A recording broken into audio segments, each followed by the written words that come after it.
মহেন্দ্র সিং ধোনি ঝাড়খণ্ডের রাঁচি এলাকায় জন্মগ্রহণকারী একটি সাধারণ পরিবারের ছেলে।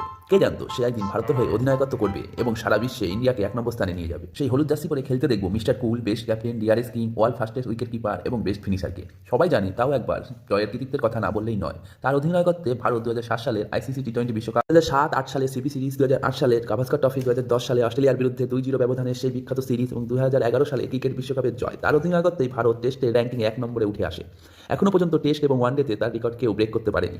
2013 সালে ইংল্যান্ডে অনুষ্ঠিত আইসিসি চ্যাম্পিয়ন ট্রফি জয় করেন, সেই সাথে বিশ্বের প্রথম অধিনায়ক যার আইসিসি সব টুর্নামেন্টের ট্রফি জয় করার কৃতিত্ব রয়েছে। আইপিএলে 2010 থেকে তিনি সিএসকে দলের অধিনায়কত্ব করছেন। তার নেতৃত্বে ভারতীয় দল শ্রীলঙ্কা ও নিউজিল্যান্ডের মাটিতে ওয়ানডে ইন্টারন্যাশনাল সিরিজ জয় করেছেন এবং ভারত 20 বছর পর অস্ট্রেলিয়াকে টেস্টে হারাতে সক্ষম হয়েছে। আমার লাস্ট আইপিএল বলতেই কষ্ট হচ্ছে। কোটি কোটি মানুষ তোমার জন্য রাত জেগে আইপিএল দেখতো, হয়তো তাদের এই বছরটাই শেষ দেখা। তাই বলবো, তুমি বেস্ট ছিলে, বেস্ট আছো আর বেস্ট থাকবে। এটাই কি তার শেষ আইপিএল? উত্তরটা হবে আইপিএলে তোমাদের ফেভারিট দল কোনটা সেটা কমেন্টে জানিও। Thanks for watching, love you.